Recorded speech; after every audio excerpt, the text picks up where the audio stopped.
¿Qué tal? Buenos días. Ya estamos grabando esta capacitación.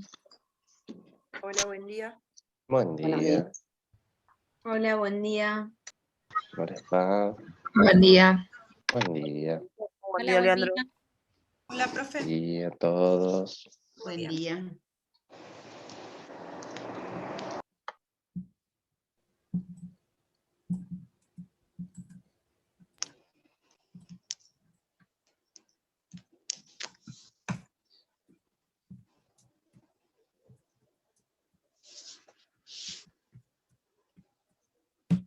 ¿Hay alguien más, Guille, para admitir o ahí estamos por el momento? Me fijo.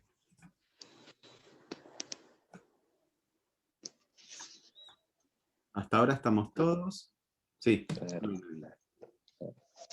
Bueno, buenos días. Hoy nos une una nueva charla.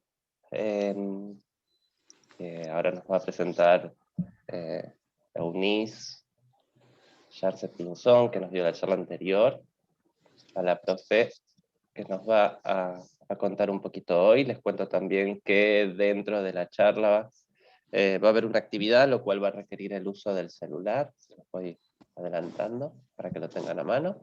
Que las cuestiones técnicas del celular no voy a ser yo quien se las diga, porque para eso tenemos gente más experta.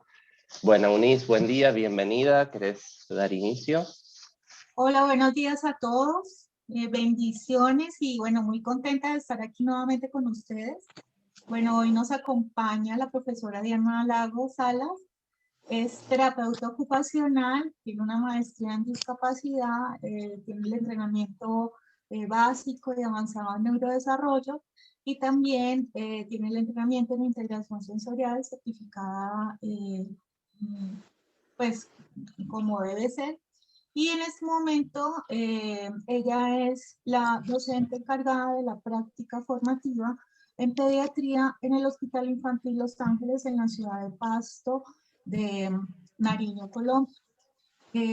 Tiene una gran experiencia en la parte investigativa también, hace parte del grupo de investigación que se maneja en nuestra universidad.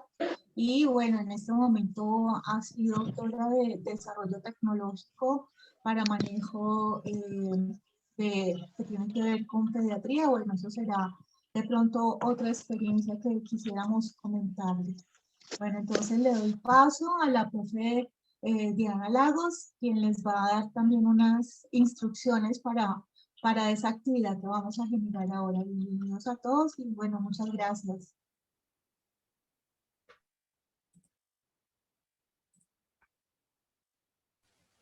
Muchas gracias.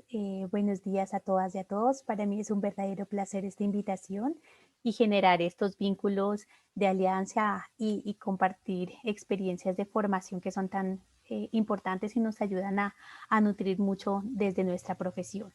Uno de los aspectos importantes que nosotros abordaremos es la experiencia que desde la universidad tuvimos en generar estos escenarios del abordaje pediátrico hacia una modalidad virtual, que debido a todas las características de contingencia que nos han sucedido, se hacía necesario para la formación de nuestros educandos, y eso permitió hacer todas las características de reorganización de muchos de los aspectos que nosotros tuvimos que replantear de la experiencia de la práctica pediátrica en escenarios actuales de pandemia.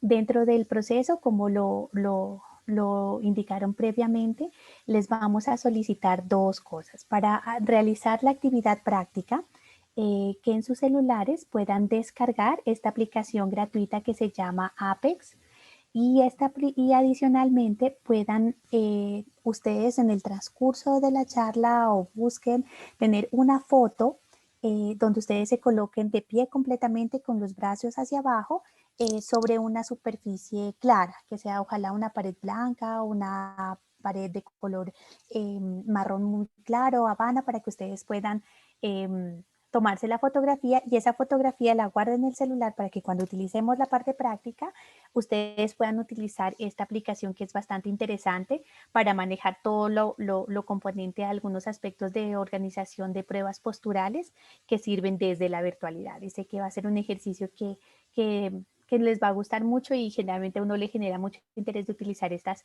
modalidades o estos apoyos desde la virtualidad, que nosotros podamos utilizarlos para nuestro ejercicio.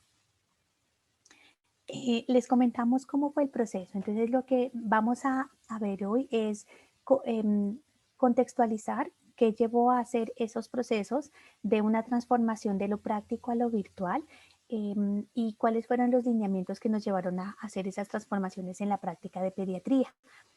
Como lo mencionó una de las colegas, yo coordino la práctica en el Hospital Infantil Los Ángeles, que es el hospital de atención pediátrica más grande del departamento donde nosotros vivimos, incluso acoge otros departamentos cercanos a nuestras ciudades y otros municipios, y es donde la mayor afluencia de usuarios pediátricos llega, y es una institución que ha sido acreditada, reacreditada, incluso tiene reconocimientos internacionales de buenas prácticas, y afortunadamente su constructo de manejo institucional y de manejo del proceso de humanización de la salud es algo que privilegia mucho en este hospital hacia el trato de los mismos practicantes, profesionales, docentes, a los niños, las familias. Entonces es un ambiente muy, muy lindo para trabajar, pero con todas estas situaciones de contingencia se suspendieron, llevó a la suspensión de las prácticas formativas,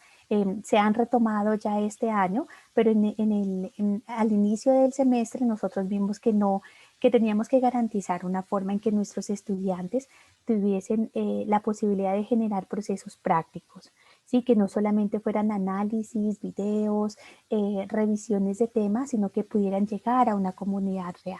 Y eso es lo que nos llevó a replantear la práctica en este proceso de pandemia que nosotros organizábamos. Y de acuerdo a los lineamientos institucionales y a los lineamientos generales del Colegio Colombiano de Terapia Ocupacional que nos rige, quien tomó lineamientos del colegio, del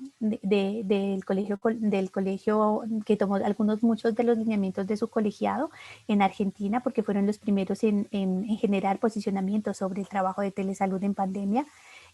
Para atención pediátrica, muchos de los componentes y apartados que toma el Colegio Colombiano son de los posicionamientos que los toma su colegiado en Argentina. Y esto hace que estas resoluciones nos establezcan que hay que buscar unas nuevas prácticas de telesalud aplicadas al contexto de pediatría. ¿Qué es lo que nos permite a nosotros identificar? Que teníamos que garantizar escenarios lo más real posible a nuestros estudiantes a pesar de estar en esta situación de contingencia.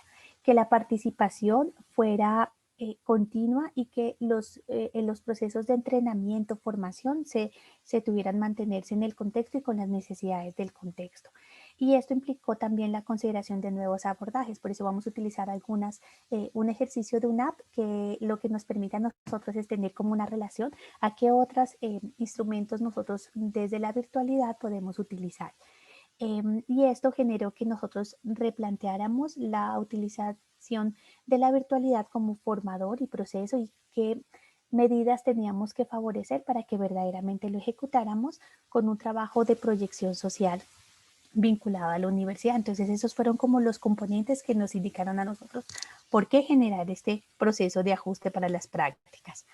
Y esto nos llevó a tener en cuenta las características propias a nivel institucional de lo que es telesalud como un conjunto que aborda directamente los procesos hacia los servicios relacionados con ayudas tecnológicas y mediadas por la información, que incluyen los procesos de telemedicina o teleeducación en salud. En este caso nosotros orientaríamos mucho más a la teleeducación en salud porque sería un proceso de orientación a padres para procesos de estimulación. Y esto nos llevó a nosotros a tener en cuenta tres consideraciones básicas. Primero, favorecer el componente de promoción para plantear un programa que desde la universidad pudiésemos intervenir utilizando las tecnologías de comunicación en tiempo real. De acuerdo al Ministerio de Protección Social, nosotros tenemos que favorecer que los procesos de telemedicina a distancia garanticen esos componentes de promoción, prevención, diagnóstico, tratamiento, de rehabilitación. En este caso, como eran guiadas por estudiantes en formación, más del docente quien asesoraba el proceso, nosotros lo orientamos desde promoción y prevención hacia unos procesos de componentes de teleorientación. Esto nos llevó a nosotros a tener varios planteamientos. Entonces, ¿cuáles eran los constructos que puedan sustentar que nosotros podamos hacer esa transformación del contexto de la práctica? Desde garantizar la prestación del servicio de terapia ocupacional para niños y niñas y adolescentes en esta situación, identificar qué es los lineamientos nosotros nacionales e internacionales que nos avalan. En este caso, nosotros teníamos ya consideraciones y posicionamientos de la UOF, consideraciones y posicionamientos de la OTA, nuevas consideraciones del Colegio Colombiano que salen el año pasado, de otros colegiados de Sudamérica orientados a esos procesos del uso de la información y las comunicaciones para proveer los servicios remotos. Y bajo esos sustentos nosotros garantizábamos el diseño de un nuevo programa que hace que nosotros manejáramos lo que denominamos telemedicina interactiva de terapia ocupacional en procesos sincrónicos de orientación entre el terapeuta y el usuario, en este caso también nuestros estudiantes en formación. Y así es como se plantea el programa. Entonces el programa se denominó, fue Neurosensory, terapia ocupacional en casa. Fue el nombre que nosotros organizamos y viabilizamos para el proceso. Entonces, básicamente era manejar un proceso de teleorientación asumido por los estudiantes de la práctica formativa de terapia ocupacional, más el curso de octavo semestre, que son estudiantes que ven una profundización, una electiva que es fundamentos de neurodesarrollo. Entonces, que generalmente sus prácticas eran con pacientes reales desde el componente de desarrollo de los primeros años. Entonces se pudiesen combinar estos dos estudiantes en formación para trabajarlo.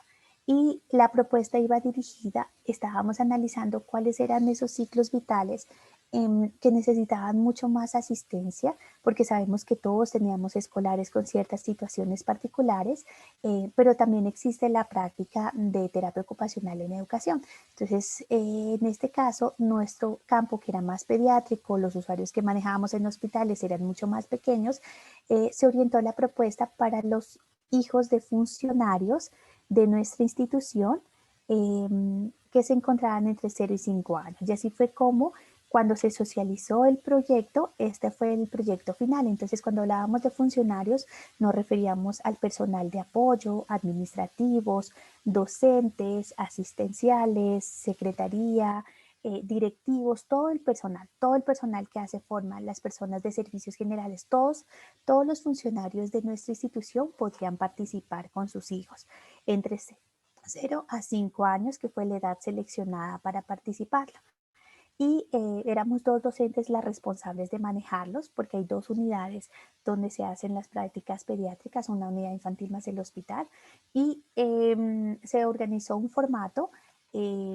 Todo tuvo que ser, pues, todos los avales institucionales que se necesita por un formato en línea, donde se suscribía la persona de la universidad, porque garantizábamos que fuera solamente para funcionarios de la universidad, para responder, pues, a una necesidad tangible en nuestra institución.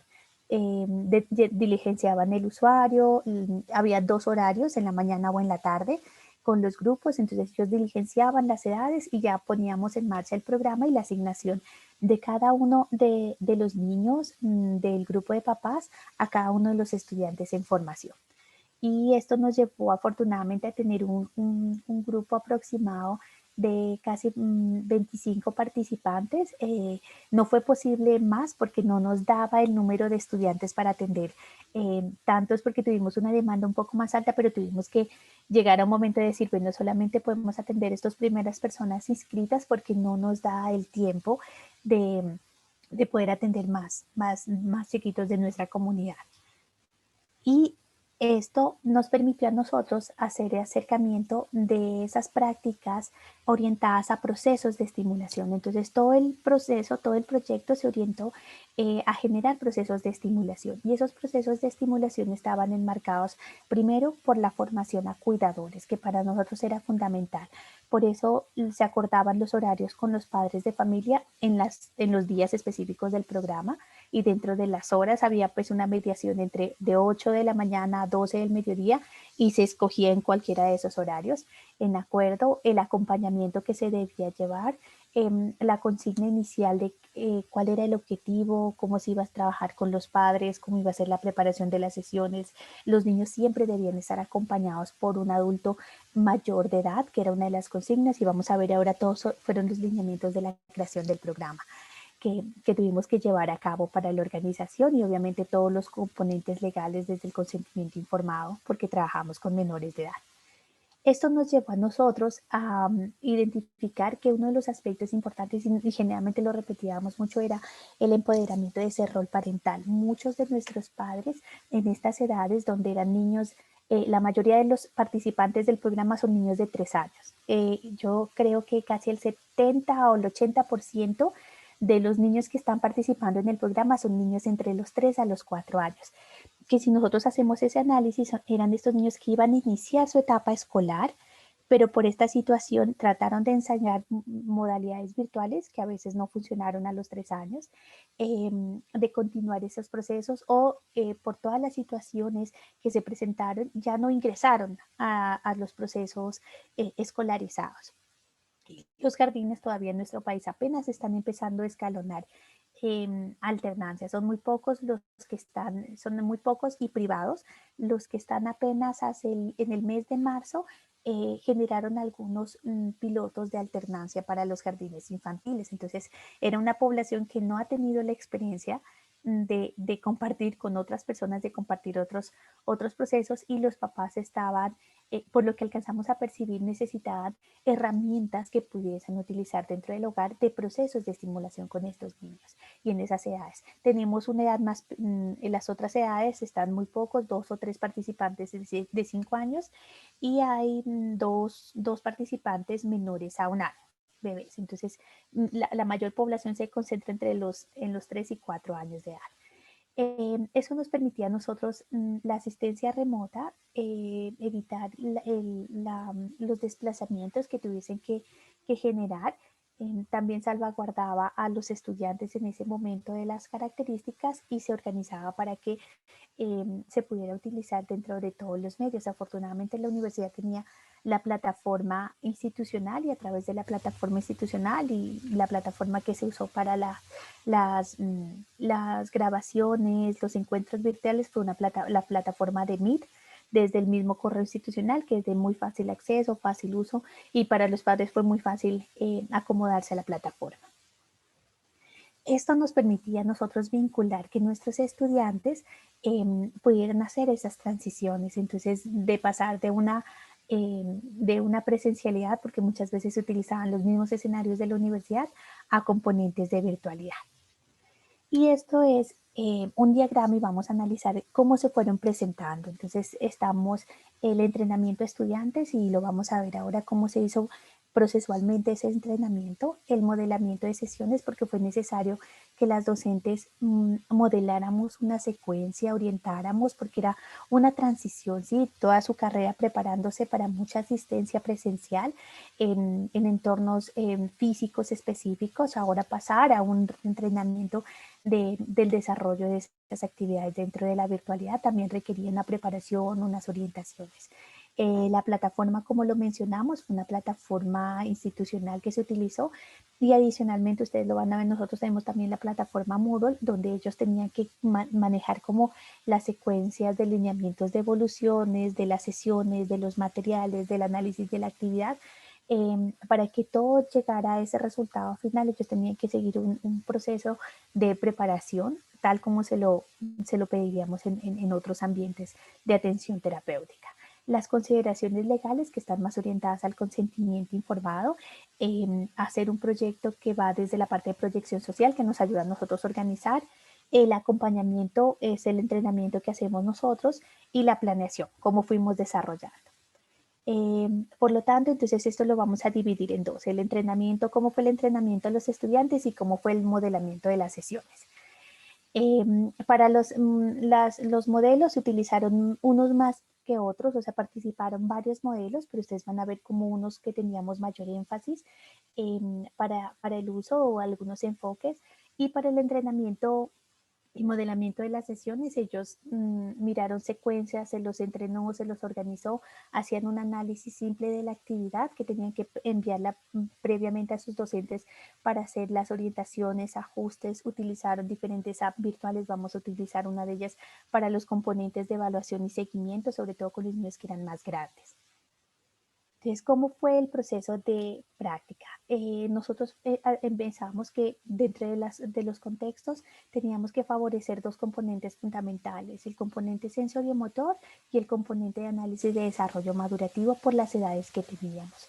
Entonces, uno de los aspectos fundamentales que se centraron en el entrenamiento de los estudiantes fue favorecer esas respuestas de organización motora, de secuencia del desarrollo, de características y en el macro de los entrenamientos, porque muy parecidas tenían que hacer las orientaciones a los padres, porque ya no estaríamos nosotros físicamente para poder hacer esas funciones manipulativas con ellos.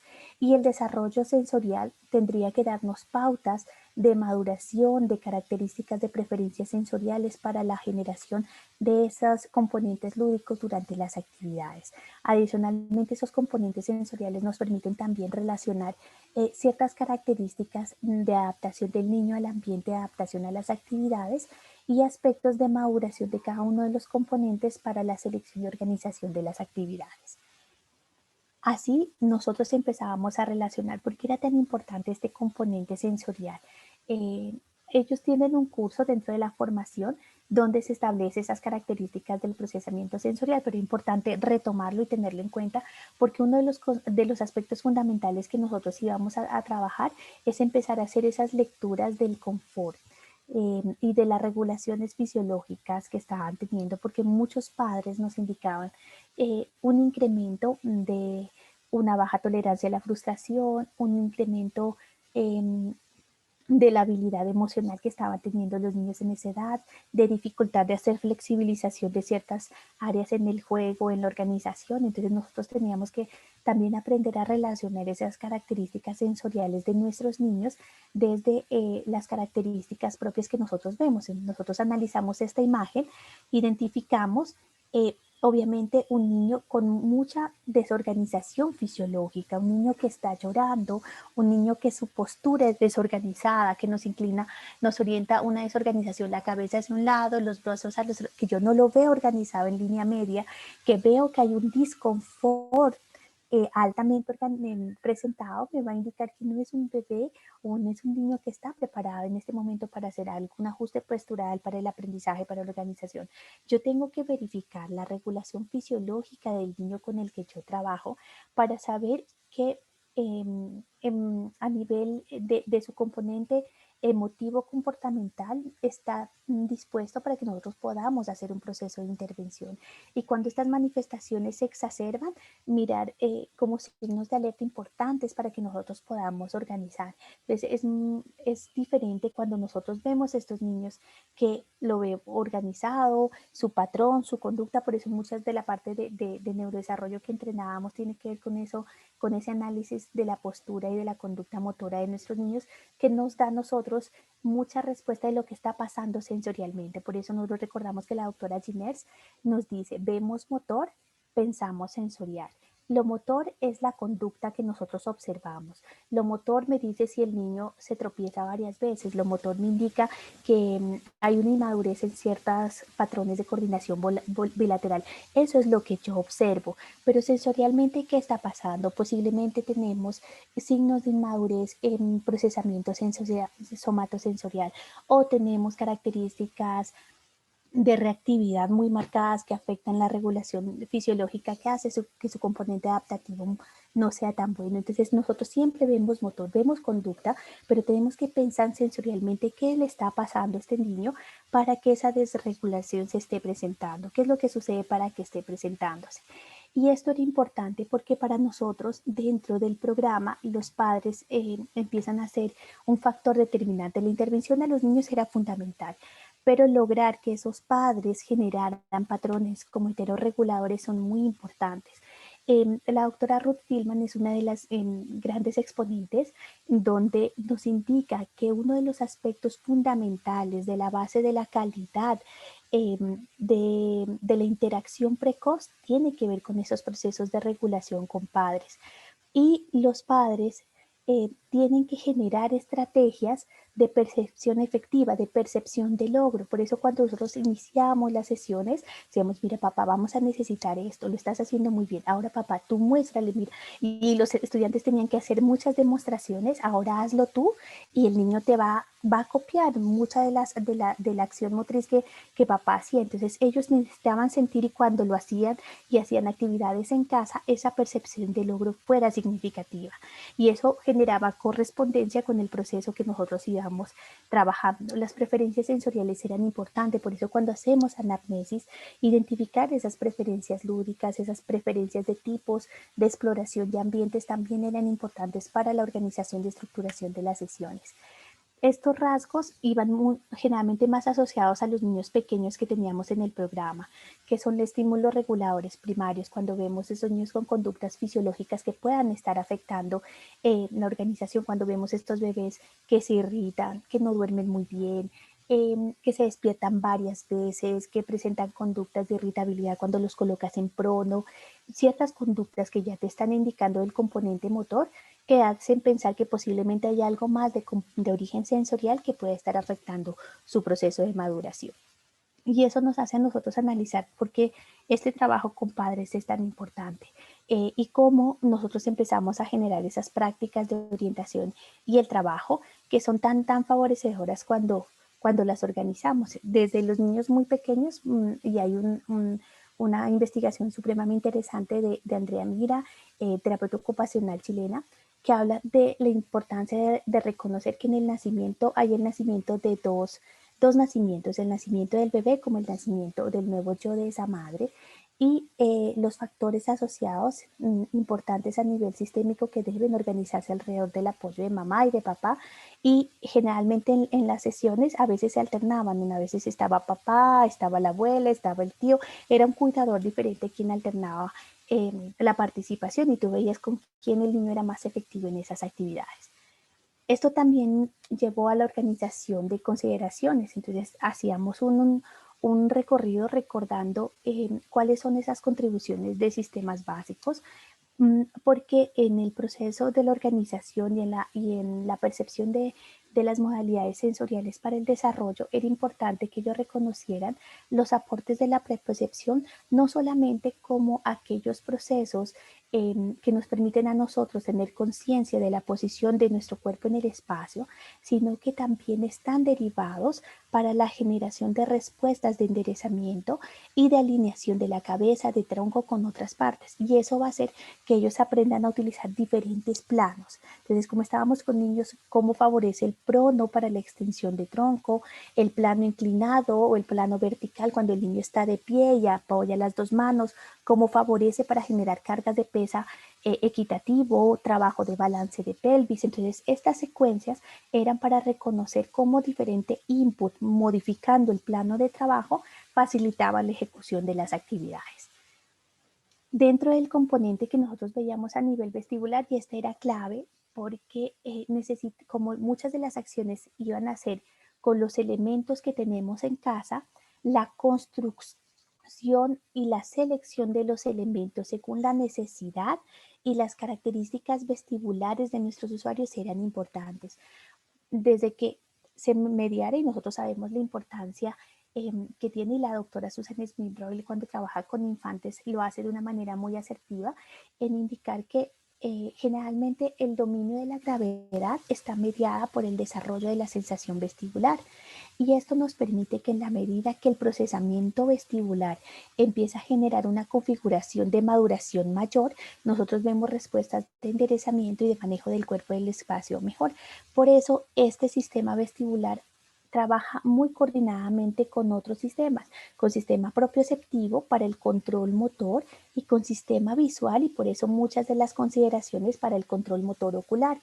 Y encontramos que muchos de nuestros niños en edades muy tempranas, que generalmente son referenciados a terapia porque hay fallas de atención, fallas de memoria, fallas de concentración, muchas veces tiene que ver con niños que no logran ajustes de su centro gravitacional, que tienen que hacer muchas compensaciones de buscar o hacen búsqueda excesiva, mayor reactivos a la búsqueda de esa información vestibular, entonces su posición está cambiante. Si mi posición cambia en esas edades tempranas, donde ellos dirigen su mirada y su cabeza, se dirige su cuerpo y se dirige su atención.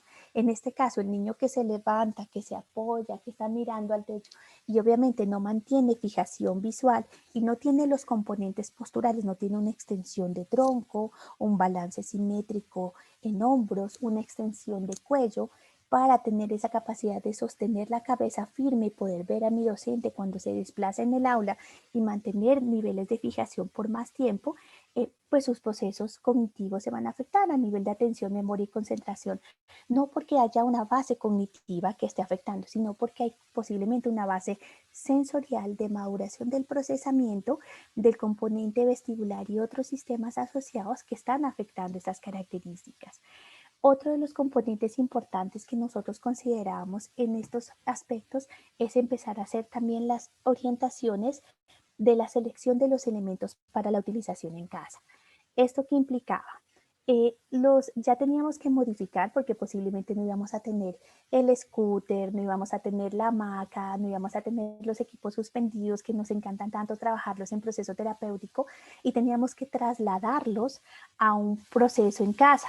Y por lo tanto la selección implicaba que ese conocimiento lo tengan los estudiantes para que la elección de los cojines, la elección de un tapete, la elección de unas sillas en casa tuviese un razonamiento teórico. Ellos hicieran un razonamiento teórico de decir, bueno, yo voy a utilizar esta silla, que es lo que tiene el papá, o voy a utilizar estas gradas, estos escalones, o voy a utilizar...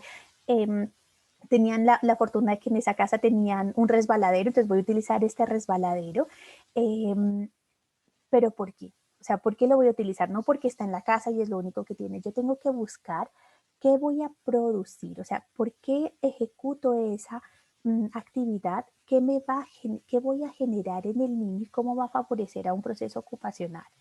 Entonces, si yo voy a trabajar X o Y equipo, entonces estoy trabajando como este cilindro que ven en la imagen de este niño. Si yo estoy trabajando este cilindro y lo coloco al niño en esa posición y solamente voy a trabajar que se mueva hacia adelante y hacia atrás, no es solamente porque la actividad es llevar elementos hacia adelante, hacia atrás. Yo empiezo a hacer un razonamiento teórico. Bueno, ¿qué es lo que pasa? El movimiento de flexo, extensión o el movimiento anterior y posterior de la cabeza activa los receptores otolíticos de nuestro, a nivel neurológico. Eso implica que estos receptores permiten inhibir o permiten regular un poco más el estado de alerta de mis niños. Quiere decir que si tengo un niño con mayor inquietud motriz, ese tipo de actividades, de acciones, va a regularlo un poco más dentro de la búsqueda de ese input. Entonces nosotros empezamos a generar esos análisis, a diferencia en que si tengo un niño con mayor inquietud motriz y yo escojo utilizar en la casa un juego como dar muchas vueltas, pues al contrario, estoy trabajando canales semicirculares con una angulación del movimiento y eso lo que va a hacer es aumentar el nivel de excitabilidad y el nivel de alerta se aumenta porque se aumenta ese nivel de excitabilidad y vamos a ver un niño muy descompensado con relación al trabajo. Entonces esto implicaba que nosotros por lo menos reconociéramos los 3 componentes básicos del movimiento de la cabeza y las facilitaciones a nivel de organización postural que se favorece. Entonces teníamos un movimiento horizontal y este movimiento horizontal es el movimiento de la cabeza hacia es lateral. Es como decir sí y no, es como llevarlo de derecha a izquierda. Este movimiento horizontal hace una activación de los receptores utriculares. Por eso nosotros damos una información vestibular lateral, que generalmente es cuando el niño empieza a generar selectividad de su movimiento de cabeza. Cuando tú lo colocas al niño en esta posición y le pides tomar un elemento de un lado, regresarlo, ponerlo, o está en prono y necesita tomar un elemento de selectividad de peso, cambiar, volver, porque necesitas hacer estos ajustes. Entonces sabes que estás trabajando sobre un mismo plano horizontal. Estas actividades que hacen activación utricular o activación de sáculo son más organizadoras a nivel de postura. Las actividades que nosotros hacemos angulares son más activadoras y dependen del tipo de comando que nosotros necesitamos. Entonces, cuando el niño hacía actividades verticales, dábamos información vestibular lineal sacular, es la organizadora. Generalmente es el movimiento hacia adelante y hacia atrás de la cabeza. Esta información hace que cuando tú colocabas, por ejemplo, que el niño se desplace hacia adelante y hacia atrás, o similar a una mecedora, o ustedes ven que los niños tienen estos caballos como saltarines y no lo hacía saltar, no hay rebote, sino que lo llevas hacia adelante y hacia atrás para inclinarse, o sobre varios cojines donde él se sentaba y tenía que inclinarse hacia adelante, hacia atrás, o una pelota donde se coloca boca abajo hacia adelante y regresa.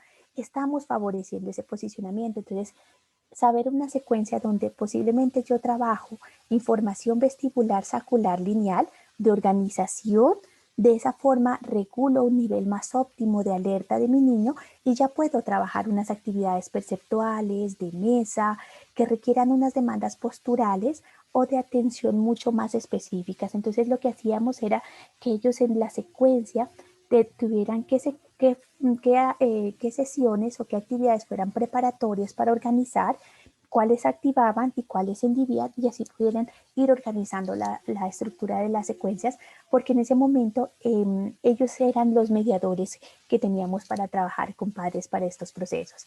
Y la posición lateral, que generalmente son estos movimientos que son más angulares, es cuando toma la cabeza y hace este movimiento de desplazamientos laterales, son como inclinaciones que hace lateralmente la cabeza. Estas inclinaciones laterales generalmente las utilizamos cuando nosotros ya empezamos a tener más respuestas de enderezamiento, por eso la información vestibular lateral se empieza a establecer, porque ya son como los preparatorios para empezar el trabajo del eje transversal, o sea, de línea media salir a un plano transversal de manejo, que son componentes importantes. Entonces los estudiantes iban recibiendo esas orientaciones para saber cómo poder trabajar esa estructura tan importante de la secuencia de las sesiones para el componente pediátrico, porque muchos de nuestros niños, por la misma edad, tú mirabas que jugaban y a veces la primera sesión él estaba un momento, después se iba, volvía porque estaba en su territorio, en su casa. Entonces teníamos que buscar que siempre las actividades tuvieran circuito sensorial para favorecer activación sensoriomotora tan importante, proceso de participación, y vamos organizando también actividades perceptuales y de otro tipo de organización y conceptos.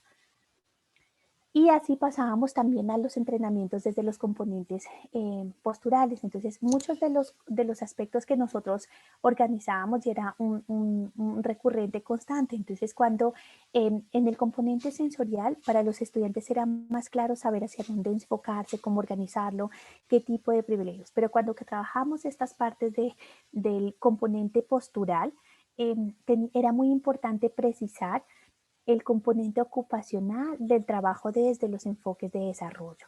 Y en este caso hacíamos orientación hacia la parte del neurodesarrollo BOBAT, donde sí es importante generar todos estos componentes. ¿Por qué para mí es importante? Si yo estoy trabajando, por ejemplo, con mi usuario, y veamos esta imagen, si yo estoy trabajando con mi bebé, ¿por qué es importante que yo organice esta posición de prono alto? No solamente por la posición, porque nosotros no somos unos favorecedores de la organización de recetas de ejercicio. Nosotros favorecemos y contribuimos desde la ocupación un constructo de maduración de posiciones para que el niño sea capaz de. Cuando yo organizo y trabajo con el niño en esta posición donde está llevándose y es capaz de organizarse y llegar a una posición sedente, ¿qué me va a favorecer? Entonces yo trabajo todos los constructos de organización y facilitación de los componentes de movimiento, porque cuando él llega sedente va a ser capaz de liberar los brazos, que van a estar organizados con un tronco lo suficientemente fuerte, con una pelvis en neutro, que va a facilitar que el niño empiece a función manipulativa. ¿Para qué? Para empezar proceso de entrenamiento en alimentación, para proceso constructivo y organización de la función lúdica manipulativa inicial, para el entrenamiento de patrones de movimiento integrales y funcionales. Entonces ellos tienen que saber que tienen que construir un componente motor importante para que el cuerpo esté lo suficientemente preparado para una actividad de la vida diaria, para una área de ocupación de juego y empezar a incentivar ese proceso de exploración. Entonces siempre tenían que tener un constructo desde el componente ocupacional para organizarlo. Era importante que tuvieran el entrenamiento en la parte de desarrollo, sí, porque era fundamental que la medición y la secuencia del constructo de cómo organizar esas posibilidades de expresión motriz eran favorecedoras. Lo que organizábamos era que pudieran analizar los componentes de movimiento fundamentales. Entonces este era un ejemplo. Cuando vemos al niño en una posición supino, ¿cuáles son los componentes de movimiento fundamentales? Observamos. Entonces empezábamos a analizar de cada una de las posiciones básicas, porque estos componentes de movimiento, esta musculatura que se activa, no es invariable. O sea, nosotros vamos a ver los mismos constructos de posicionamiento en un sedente. La persona, para tener un sedente que sea adaptativo, debe tener una pelvis en neutro, extensión torácica activa y sostenida, coactivación abdominal, que me diga a mí que ese sedente sí está siendo efectivo. Que cambia la técnica con el ciclo vital que estamos trabajando, sí, pero estos componentes de movimiento son similares en diferentes estadios. Entonces, ellos debían analizar qué era lo que estaba presente inmaduro para esos componentes en las transiciones, porque tenían niños pequeños.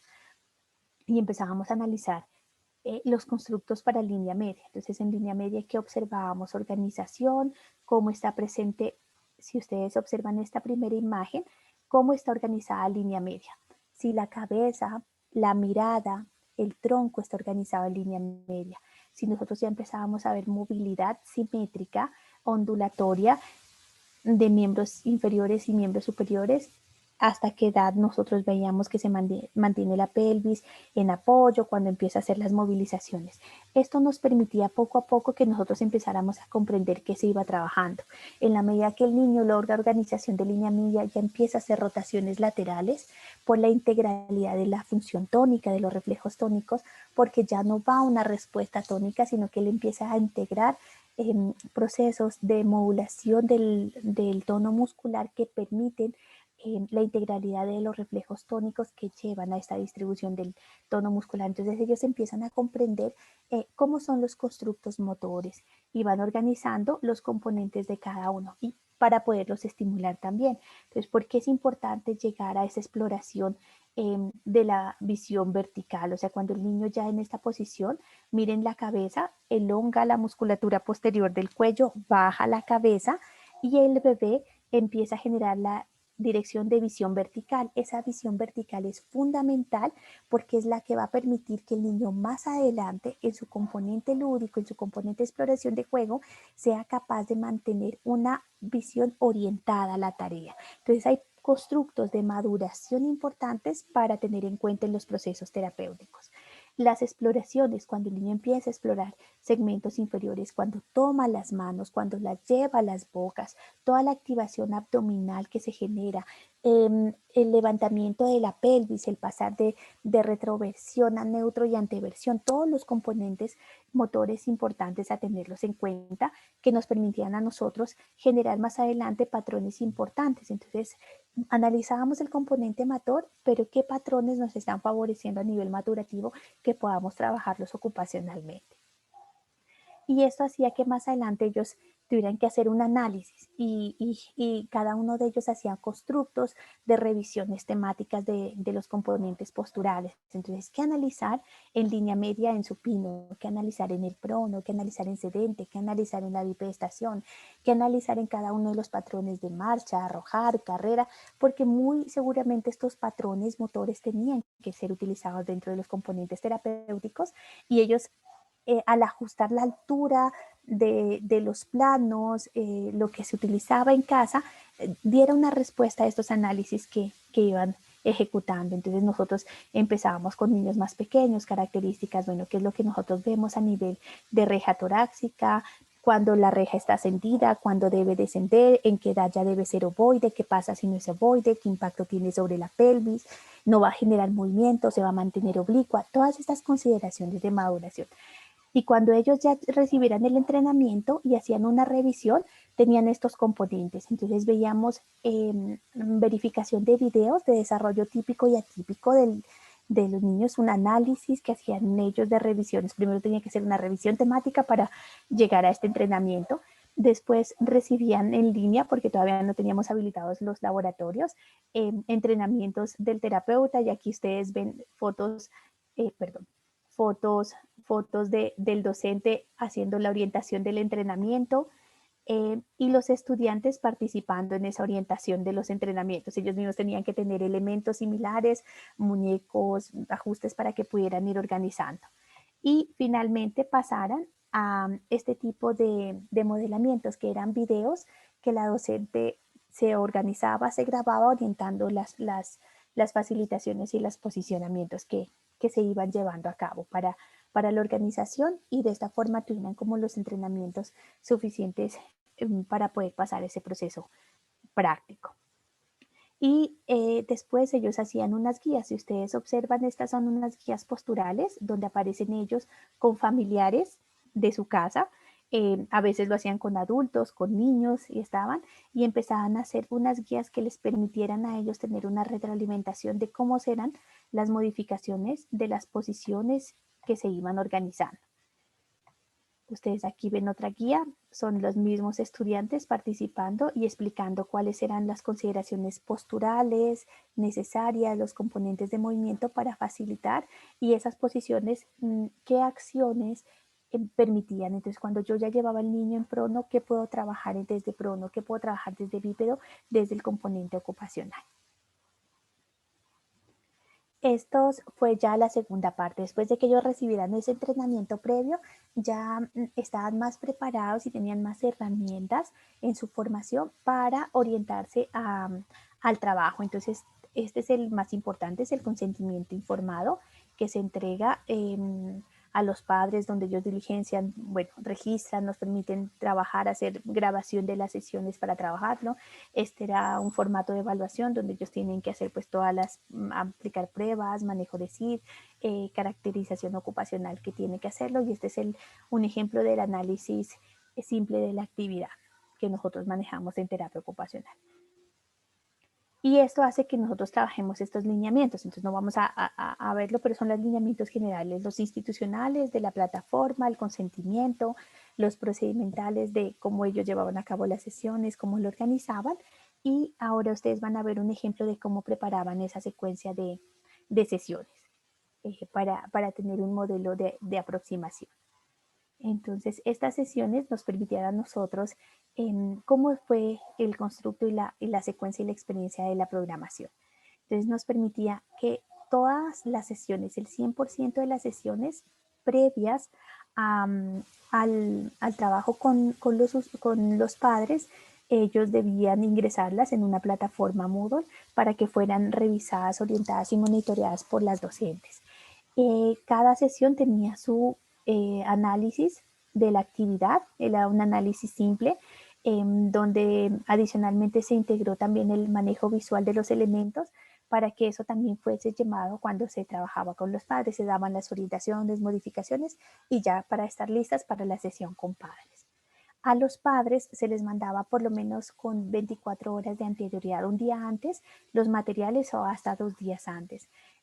Ellos podían seleccionar hacerlos en formato Word y solo describirlos, pero la mayoría de los estudiantes diseñó estos que ustedes seguramente son genios en hacerlos, las infografías, y utilizan infografías para decir, bueno, para la próxima sesión estos son los materiales que vamos a utilizar. Estos materiales, por ejemplo, en esa casa, el niño de esa casa tenía este tubo, los papás le habían dicho que tenía en la casa, tenía la bicicleta, la que viene sin patines, tenía un espacio en casa grande para poderlo trabajar. Entonces, antes de empezar a mandar, ellos tenían una lista de verificación de elementos que podían tener los papás. Mira, decía, tenemos esto, él tiene esto, no tiene esto, y de acuerdo a lo que había en casa se diseñaban las actividades. No se les pedía a los papás que compren un balón, que compren eso, se diseñaba de acuerdo a los elementos de casa. Y cuando necesitaba hacer actividad impresa, los mismos estudiantes mostraban en los videos, ustedes van a ver imágenes para que los niños estudiaran, organizaran, o si habían aspectos que fueran imprimibles, los mandaban con anterioridad para que tuvieran las plantillas de impresión los padres y se pudieran ejecutar las sesiones, que era una modificación. Estos son algunos ejemplos que quiero compartir con ustedes de algunas de las sesiones que se llevaron a cabo para para organizarlos. Entonces voy a compartir con ustedes algunos apartados pequeños de estas sesiones que se estructuraron.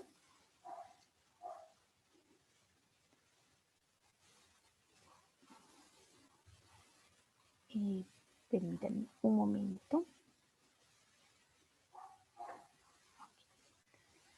Son videos breves de algunos apartados de las sesiones.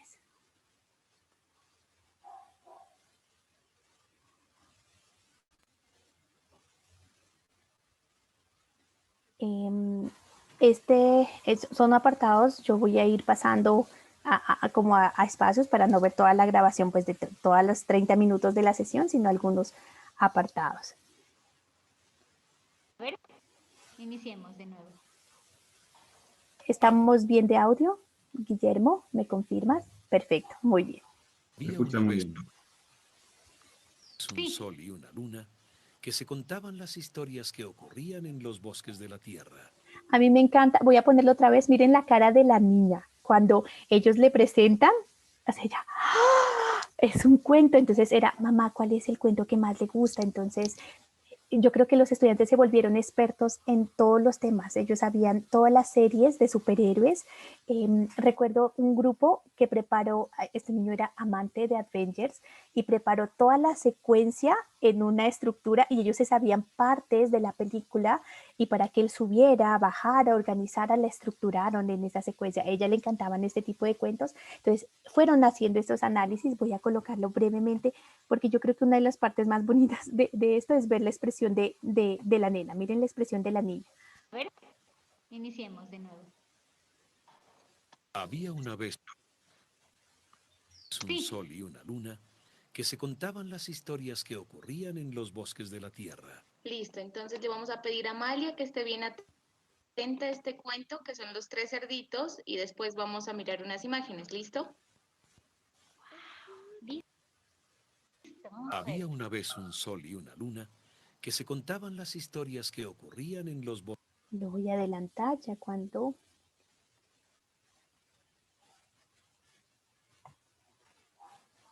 que eran ejemplos. Esa es la casita de paja. ¿Sí? ¿Y quién la hizo? Después empezaban a preguntarle sobre personajes, quién lo construyó, qué fue antes, qué fue después, para trabajar nociones temporales. Entonces iban asociando, eran algunos. ¿Cuál cerdito? ¿El grande, el mediano o el pequeño, Amalia? El pequeño. Entonces el cuento, los estudiantes lo ajustaron y cuando contaba había partes donde ellos decían, bueno, el cerdito grande construyó esto, el cerdo pequeño, porque estaban trabajando nociones temporales, perceptuales, básicas que la niña iba necesitando dentro de ese proceso. Este es un ejemplo. Voy a mostrarles otro que nos ayude las conexiones. Bueno, en este es un modelo de circuito sensorial.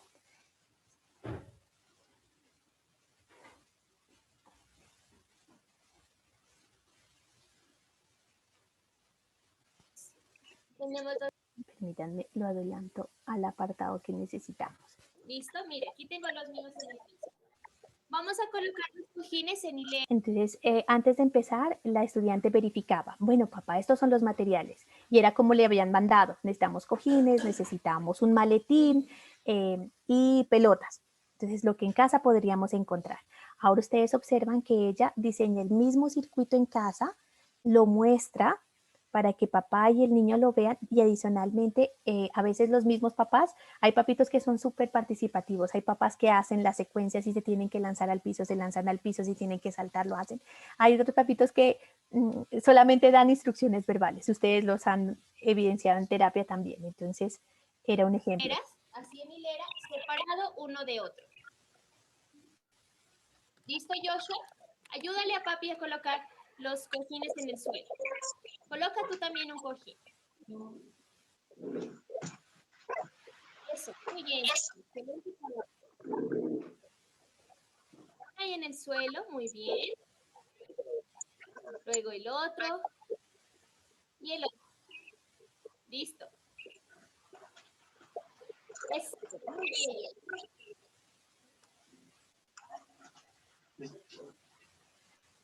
Listo ya. La actividad consiste en lo siguiente. Primero vamos a quitarnos nuestros zapatitos y vamos a quedar descalzos. Y vamos a hacer lo siguiente. Vamos a tomar nuestro bolso y nos lo vamos a colocar. De esta forma.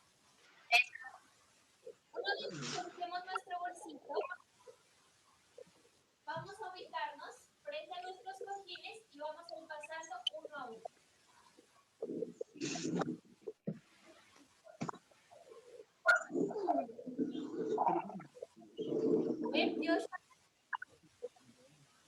Y eran ejemplos, después el niño lo hacía, papá lo organizaban y una última sesión más para que vean como diferentes consideraciones.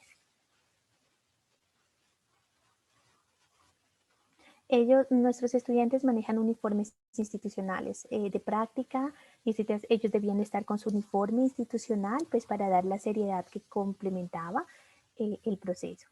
Muchas gracias. Muchas gracias. Este es otro. Eso, Benjamín. Muy bien. Eso, saltamos la última. ¿Tenemos otra por ensartar? Primero una, bebé. Una por una, Benja. Una por una. Una por una, bebé. Una por una. Eso, muy bien. Eso.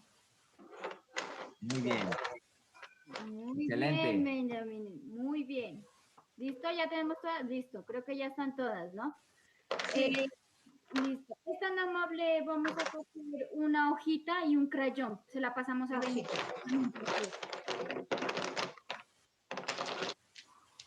Eso. Vamos a esperar, Benjamín. Ahorita que nos pase la abuelita una hojita y un crayón. Esperemos un ratico. Sé juicioso, Benja. Bien, excelente. Eso. Hay una hojita. Y en este momento los estudiantes van a hacer un modelamiento, o sea, hacia dónde lo ideal es que ellos tuvieran el mismo material que tengan los niños. Indicaban hacer lineamientos para que le mostraran cómo lo hacen y ellos también lo puedan reproducir. Espérate, lo que ella te dice. Espérate, bebé. Ella te va a decir. Mira, venga. Mira lo que vamos a hacer. A veces no era tan fácil. Ustedes ven que en esas edades, por eso el apoyo del papá o mamá o el cuidador era la pieza clave. Aquí allá, una línea. Pero mi amor, coge con esa, una línea de aquí a acá. Así, bebé. Así, así, sí. Una línea, bebecito. Que haga una línea así. Una línea, Benja, una línea recta. Benja. Entonces había momentos que sí lo Eso, muy hacía. bien. Yo quería demostrarle que no todo Ahora, era perfecto, ¿no? Había momentos mismo que vamos sí, a hay hacer momentos este en que trazo, es un círculo. los Una estudiantes bolita vamos a hacer. Una sabían bolita. manejarlo. Ya hizo el círculo. Muy bien, excelente. Ya. Entonces había momentos de, perfecto, ¿quieres hacer? Entonces este grupo era muy particular porque a veces para trabajarlo así veían que no. Entonces, bueno, ¿quieres hacer un círculo? Perfecto, entonces yo voy a hacer uno más grande.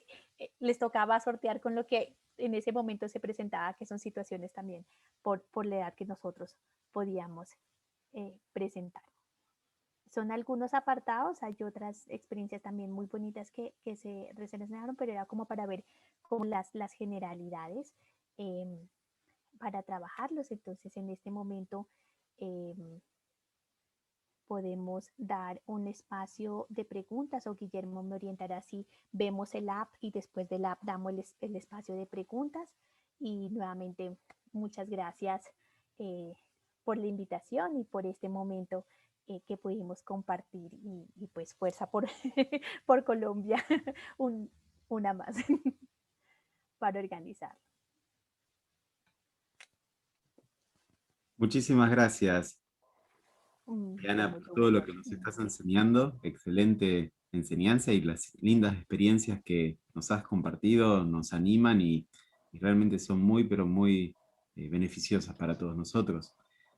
La verdad que sí, podríamos ir haciendo dos cosas. Sería importante hacer esta experiencia con la aplicación, por eso sería muy bueno que en este momento todos hayan tenido la aplicación descargada, y quizá mientras tanto, mientras damos unos minutos para que todos los estudiantes se puedan descargar esta aplicación, podemos incorporar en el chat un espacio de preguntas. Si alguien tiene alguna pregunta, alguna inquietud, lo puede hacer libremente en el chat y después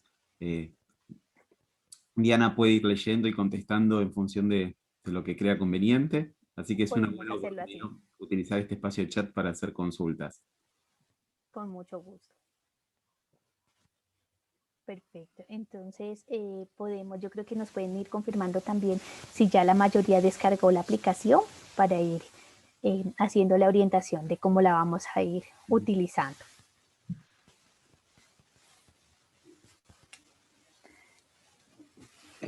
Perfecto. Yo creo que ya la mayoría la tiene su foto. Si no, Leandro y Guillermo se van a posar y les van a tomar una foto en línea. No, ya todos tienen su foto, una foto personal, igual no la van a proyectar en este momento, que sirva para el ejercicio. Ya una vez descargada, ustedes ya la abrieron, ya la tienen instalada y salen en este apartado. Ustedes en este apartado vamos a seleccionar esta, donde nos da clic para empezar el análisis. ¿Listo? Y aquí les va a dar la opción de o tomar la foto directamente o seleccionar una foto desde galería. Entonces, cuando a ustedes les sale esta opción para tomar la foto, dan la opción para seleccionar desde galería. Y seleccionan la foto que ustedes ya tienen. Entonces, si quieren, me van contestando en el chat, sí, ya la hicimos, ya lo tenemos. Entonces, así yo puedo ir avanzando o esperamos un poco a los compañeros que lo van organizando. Perfecto.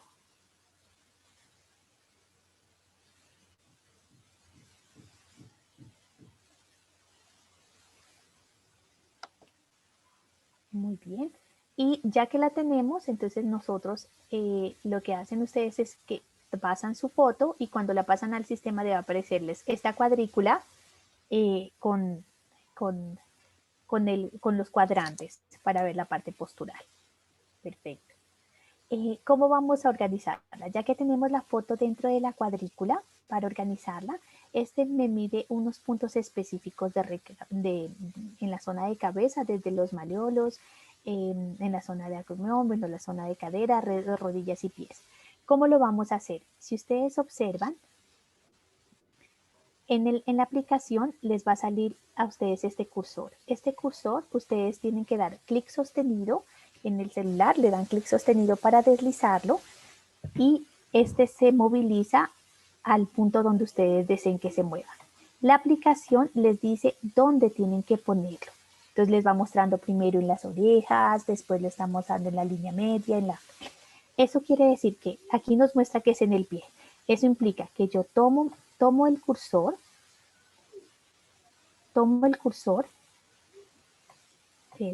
y cuando lo tengo con clic sostenido me permite que este se mueva, se moviliza. Cuando ya lo coloco en el punto específico, esto a ustedes les va a aparecer en amarillo, le dan pin, un clic y les aparece en verde para que se quede grabada la posición. Y así vamos avanzando en todas las otras posiciones. Y lo van organizando y van avanzando de tal forma que al final ustedes van organizando y van avanzando y en la medida que van avanzando les va permitiendo grabarlo. Si ustedes van moviendo el cursor y no les está grabando es porque no están anclados. Recuerden que después de mover este cursor verde, lo dejan en el punto específico que quieren, dejan de tocar el celular y solamente le dan clic en este botón amarillo. Cuando le dan clic en el botón amarillo sale como un visto verde que implica que ya fue grabada la información del punto de anclaje donde debía colocarse.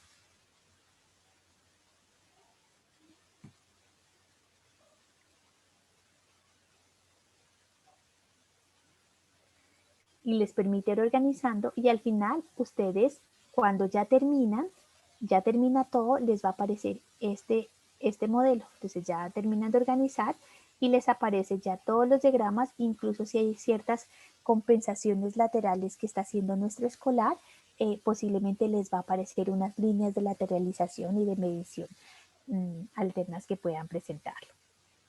¿Listo? Yo creo que la mayoría ya terminó o todavía está, porque tienen que terminar para que nos salga la parte final, que es lo que nos va a nutrir a nosotros. Perfecto. Entonces ya tenemos, ustedes terminan de copiar, de organizar, de ponerlos y vamos a esta última parte. Aquí cuando ustedes terminan, porque ya fue organizado, pero si ustedes observan, permite generar un postural report, un reporte postural. En este reporte, en esta organización, si ustedes se van a la parte superior, solo que ya está descargado, les va a aparecer PDF, les da la opción de descargar en PDF. Ustedes descargan y les sale un reporte que pueden grabarlo en su celular o pueden enviárselo al correo electrónico. Y este es el tipo de reporte que les indica. Entonces nos permite a nosotros generar un reporte y es una aplicación en la que, por ejemplo, si trabajamos con escolares y queremos medir progresiones de organización postural, de control postural, que con tanta situación de contingencia de permanencia incidente ante pantallas, tú ves que estos niños han adoptado un número de ajustes. Yo he empezado, los niños que ya han retomado proceso terapéutico, yo empezaba a tomar niños que vi antes de la contingencia y después, ya con algunos movimientos todavía funcionales, pero ves que ya con inclinaciones de escoliosis, una leve cifosis por el mismo posicionamiento que se está generando. Entonces esto permite que nosotros podamos hacer monitoreo de las evoluciones que vamos organizando de nuestro proceso. Podemos hacerlo en línea, mirar cómo el mismo proceso en línea se está generando o con los mismos usuarios que trabajamos en presencialidad, sobre todo con escolares funciona muy bien porque es una forma de verificar y mostrar a veces a los padres que sí estamos generando progresos de nuestras intervenciones, que estamos generando mayor organización de ese control postural tan importante y fundamental para sus procesos de aprendizaje, para la organización de la conciencia de su esquema sensorial, ¿sí? De generar esos mapas de representación mental por una mejor organización de su postura, con estos niños con componentes de somatopraxis que podemos empezar a trabajarlos. Y con eso finalizaríamos este entrenamiento, dando pues el tiempo y respetando el tiempo acordado para las preguntas. Espero que haya sido de gran interés tanto la aplicación como el encuentro que tuvimos el día de hoy. No, sumamente interesante y el broche de oro fue la aplicación. Me encantó y es más, me gustó el PDF, cómo va describiendo todo el análisis. Sumamente interesante. Uh-huh. Y nos sirve mucho, sobre todo para evolución, porque tú la puedes aplicar, por ejemplo, al mes. Y miras los ajustes y cambios de la organización manteniendo la misma posición, incluso el mismo traje, la organización, y ayuda muchísimo para mantener seguimiento. Son interesantes. Ahí hay una pregunta en el chat de Emilce Botelo. Dice, la duda que me surge... Un segundo. Se me subió. La duda que me surge es si este sistema se está aplicando con todos los niños o hay casos particulares en los que se trabaja presencialmente por la necesidad del niño o falta de recursos informáticos. Este sistema se lo aplicó con hijos de funcionarios de la universidad. De una otra manera, al estar en la universidad, casi fueron docentes, estudiantes, teníamos personal de apoyo y tuvimos la ventaja de que todos tenían acceso o al celular o a un computador en casa. La mayoría de las sesiones fueron por celular. O sea, ellos mandaban el link al celular y los papitos se conectaban por el celular para hacerlo. No fueron muchos, pero había papás que a veces lo hacían del ordenador, del computador, para manejarlo. Lo manejamos así porque fue un programa que como no podíamos regresar a presencialidad porque no estábamos autorizados todavía para volver a los hospitales en la práctica, la universidad todavía no habría alternancia. Ya ahora tenemos alternancia y los estudiantes van a prácticas de laboratorio, en horario, ciertos estudiantes a cierta hora. Ya volvimos a los hospitales, pero solamente 2 días en la semana. Y hay hospitales, por ejemplo, en mi caso solo me permiten un estudiante al día. Hay otras instituciones que permiten 2, máximo 3 estudiantes por docente al día. Entonces, tendríamos que garantizar otros escenarios y así fue como se utilizó esta plataforma, teniendo en cuenta que de una otra manera los niños que estábamos manejando eran niños, por decirlo, de desarrollo normotípico, entonces fueron muchas actividades más de estimulación. Creo que la exigencia cuando manejamos ya consideraciones de diagnósticos específicos, sobre todo neuromatrices, es bastante complejo. Cuando trabajamos niños desde la parte de aprendizaje, hay que hacer ciertos ajustes en los modelos y los formatos utilizados, pero en este caso, de una otra manera, eran niños normotípicos que aún así necesitaban apoyos en estimulación. Bien.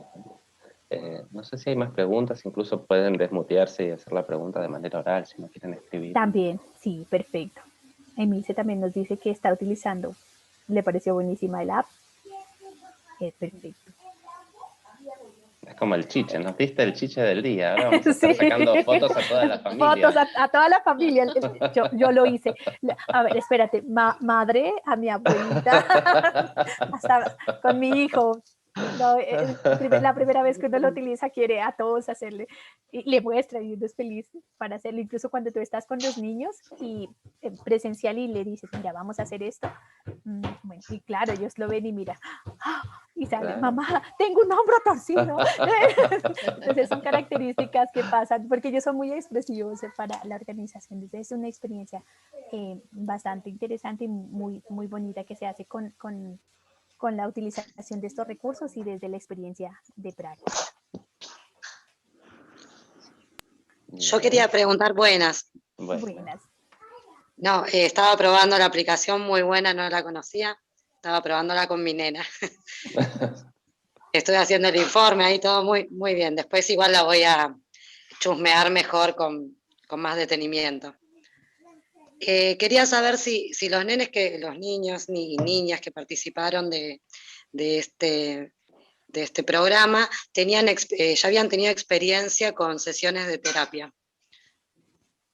No habían tenido experiencias. Teníamos el caso de 3 de los niños que alcanzaron a estar escolarizados.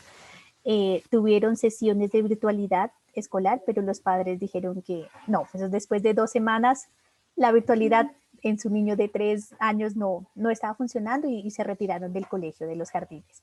Esa era la única experiencia. Con procesos terapéuticos no. Era la primera vez que tenían experiencias con procesos de estimulación. Diana, yo tengo una consulta.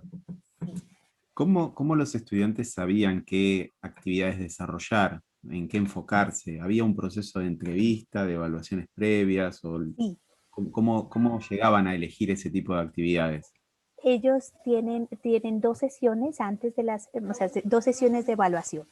Una sesión completamente con padres para el registro de anamnesis, preferencias sensoriales, preferencias de juego, desarrollo, y otra sesión con el niño donde ellos establecieron como diferentes actividades con diferentes posiciones de elementos. Entonces son actividades donde le mostraban imágenes y seleccionaban. Entonces, por ejemplo, el niño no sabía reconocer mañana, tarde y noche.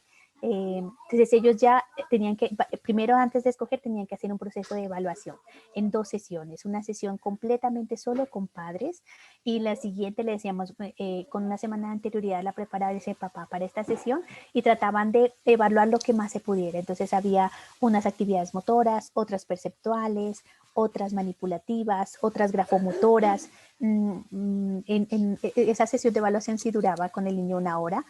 Donde podían poner a trabajar. Igual había chiquitos que en esos primeros momentos había muchos estudiantes que nos pasó, en la evaluación yo alcancé a recoger algo, pero después de la primera sesión ya lo pude conocer mejor, ya sabía exactamente en qué necesitaba. Los mismos papás me dicen, mira, él es muy bueno para la parte motora, pero yo veo que no se sienta, no quiere pintar, no quiere dibujar, no quiere tomar un elemento, no le gusta nada manipulativo. O te decían al contrario, mira, arma rompecabezas, yo te voy a mandar un video armando rompecabezas, pero no salta, ya tiene casi 4 años, 3 años y medio, no salta en 2 pies, le da miedo subir y bajar escaleras. Entonces ellos hacían 2 sesiones de evaluación y después ya tenían las sesiones de intervención.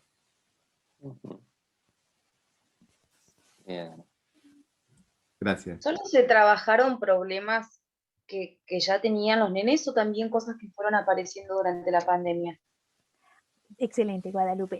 Muchas situaciones que aparecieron en la pandemia. Algo que nos llamó la atención y que estábamos por analizar con la otra colega, con la otra profesora, es que entre estos chiquitos de 3 años, no todos, pero por lo menos si teníamos 10 casos, de los 10 casos, 4 los padres reportaron características con el proceso de alimentación.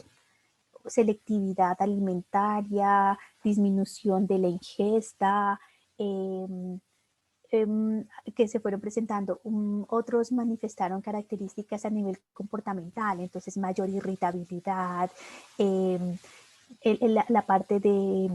dice, mira, como todos somos adultos, tuvo la oportunidad de verse con su primito que no se había visto, con todas las medidas, y no, fue caótico, o sea, todos pelearon por el mismo, los turnos. Había ciertas situaciones donde nosotros, claro, el niño, nosotros sabemos que hay ciertas situaciones que se viven y se aprenden en el marco del proceso vicario de compartir con los compañeros, donde el niño sabe que tiene que pedir a una fila y esperar su turno para lavarse las manos, para ir al baño, para tomar un elemento, tiene que saber que tiene que respetar que los otros empiecen para que él también. Entonces, esas medidas de contención, de frenos inhibitorios, de manejar ciclos, secuencias, salieron muchísimo en el proceso. Por eso algunos circuitos motores, a veces se les decía a los papás que por favor, si es lo posible, ese día podía estar 2 personas más para que hicieran fila, para que hicieran turnos, porque eso era algo que los papás empezaban a evidenciar. O cuando estaban frente a otras personas, papás nos decían, mira, él es muy sociable, era muy sociable, y después de esto ve otra persona nueva que llega a la casa y sale corriendo y se esconde. Entonces eran situaciones que iban saliendo en el momento. Algunas muy más de proceso terapéutico, otras más de componentes emocionales, otras de componentes de desarrollo que se iban presentando. Gracias.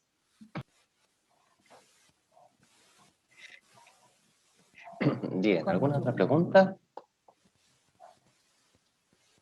O damos por finalizado. Bueno, Diana, más que agradecidos y gustosos de tu charla, de tu compañía, de tu explicación. Ha sido un placer, gracias a Unis que también nos acompañó en el día de hoy. Nosotros desde acá de Argentina, un gran abrazo. Ojalá vuelva la calma a Colombia pronto, que tengan paz. Que está todo tan complicado como para encima estar pasando por esa situación. Gran aplauso. Muchas para gracias. ustedes. Muchas gracias. Que sigamos por mucho tiempo más en esta colaboración entre Argentina y Colombia. Gracias. Claro que sí. Muchísimas gracias y Muchísimas bendiciones gracias. para todos. Estaremos comunicándonos. Muchas gracias. Un abrazo. Gracias. Un abrazo, que estén muy bien. Gracias. Un aviso. Ah, perdón. Las chicas de Ave Fénix, quédense así charlamos un ratito, por favor. Sí, así que el resto los invitamos a dejar la sala y nos quedamos con las alumnas de Ave Fénix. Gracias, Diana. Gracias. Gracias. Muchas gracias. Un placer por la invitación. Hasta luego. Que estén muy bien. Adiós. Chao.